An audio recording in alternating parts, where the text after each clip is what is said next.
Hi, everybody. Welcome to Practice with Kride. I'm Keith Ridenauer, and I'm going to talk to you today about the army of next steppers that I've hired in my retirement. First of all, this is my Practice with Kride series, so lots of stuff on how to play sax and flute and lots of free tips, a lot of the stuff I've worked on along the way. But now I'm focusing more on my retirement blog. So I've been retired 12 years now, and it crossed my mind today, it's Thanksgiving 2021, how grateful I am to have found the teachers I found and have stuck with them. So going down the list, I've been in a gym forever. I thought I knew it all. I thought everything's fine. Why would I ever need a teacher? Why would I even bother messing with that?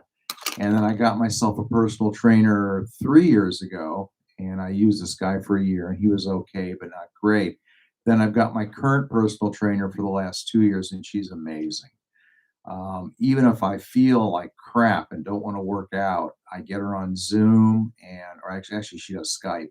So we get together, she warms me up, she has me do exercises I've never even heard of.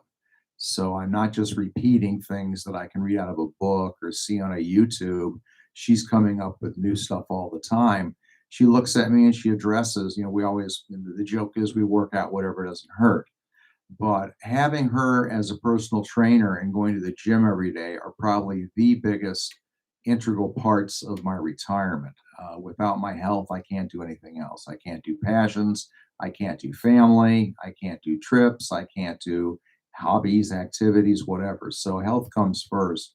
And hiring that personal trainer, that is the best 50 bucks I spend a week, bar none. That is just fantastic. So I've stuck with her for a couple of years. There's no reason to change. She's changing herself. So our lessons change. She's being certified in yoga. So we're adding 15 minutes of yoga to the Pilates and to the weightlifting and the other things I do. And I can't complain. My body keeps getting stronger. I'm 67. I'm happy. I can practice my sax. I can play keyboards.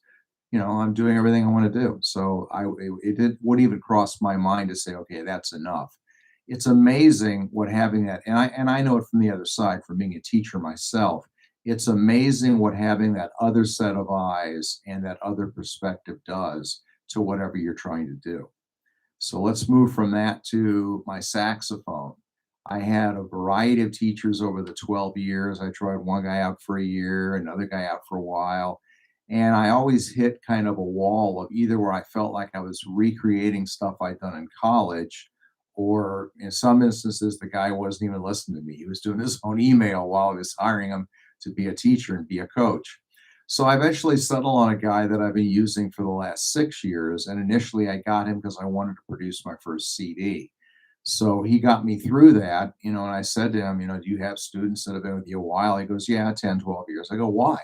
He goes, because they like getting better. They like seeing the next step. And that's the second part of having a teacher. A teacher is going to take the 27 how-to books and all the YouTube videos you've watched on what to do, and they're going to codify that and narrow it down to what is your next 1, 2, or 3 steps.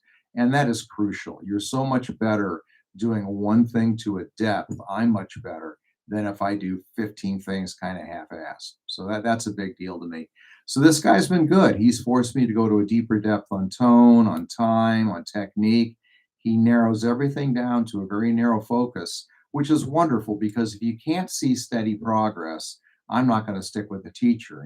I'm cheap by nature. I'm not going to pay 45 bucks or 50 bucks an hour if I don't see a benefit from doing that.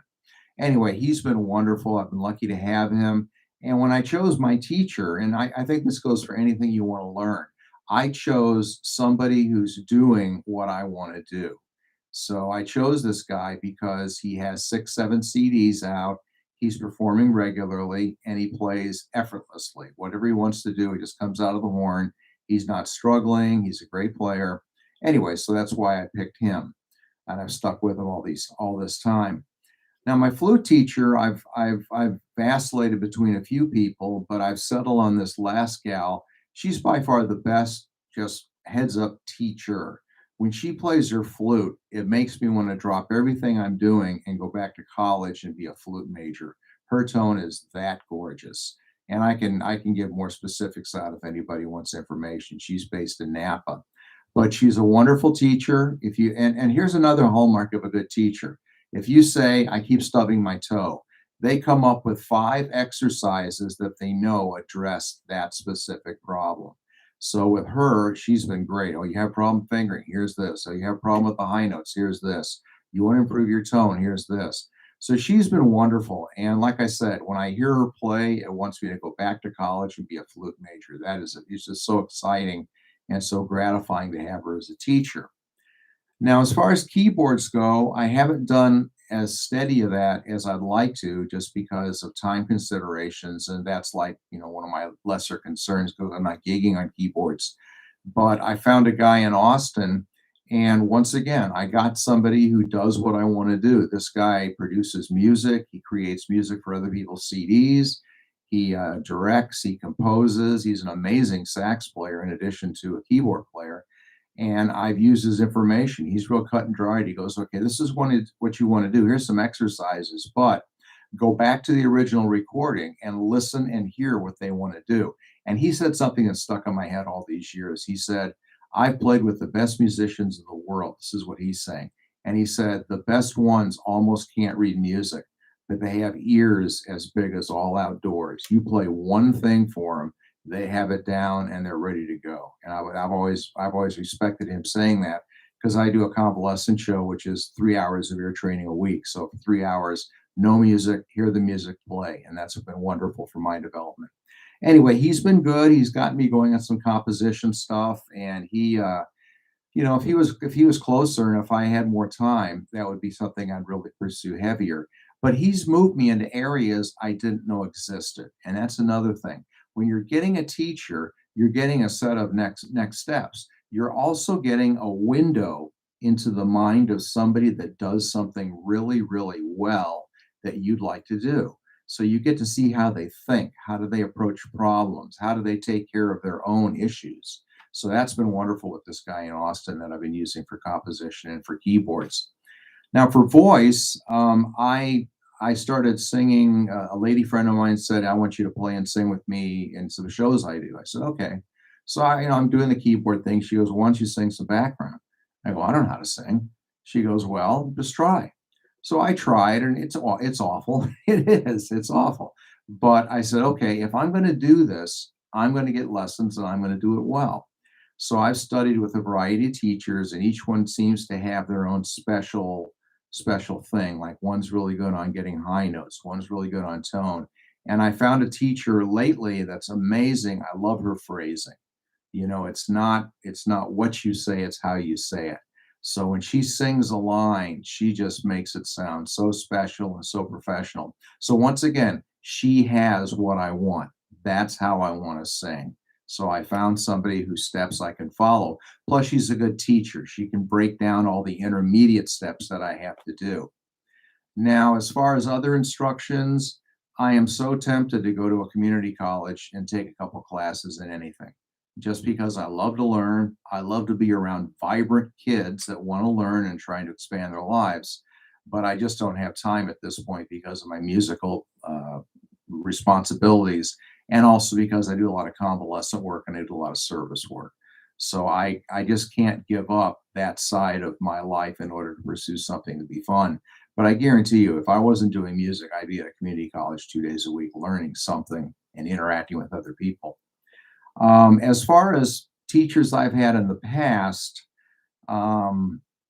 gosh, I'd have to go way back.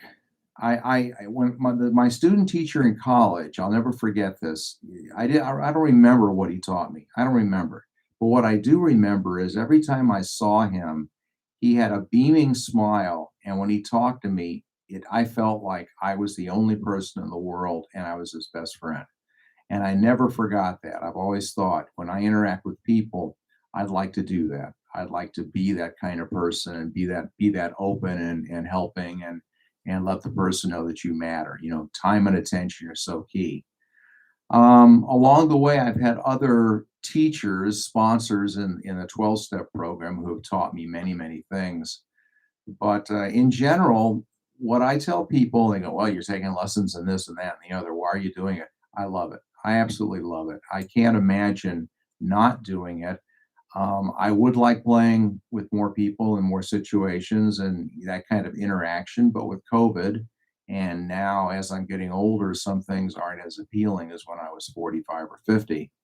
But I love the teaching side of it. That's a sense of community, and it's a way of giving back also. I mean, I could go give myself a wonderful dinner someplace expensive once a week for 250 bucks, or I can hire 4 or 5 teachers for an hour during the week, help support their careers, and at the same time enhance my retirement.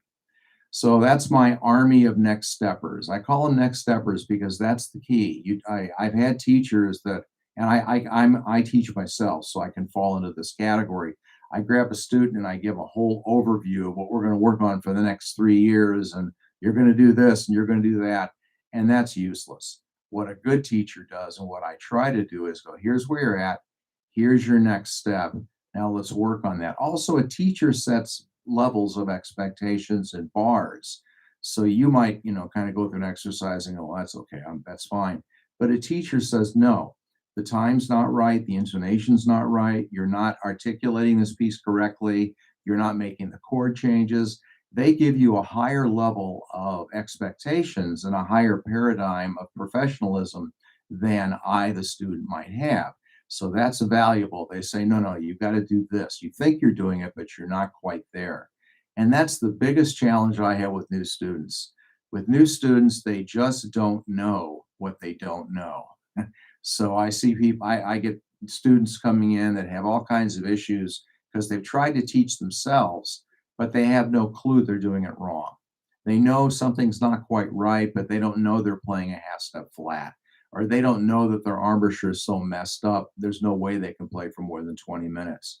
Or they don't know that their throat should be open for a beautiful tone, or they don't know where their tongue position should be. How would you if somebody hadn't taught you? Anyway, so that's the thing I face with new people. So I wish you guys all the best this Thanksgiving 2021, and I hope this is useful.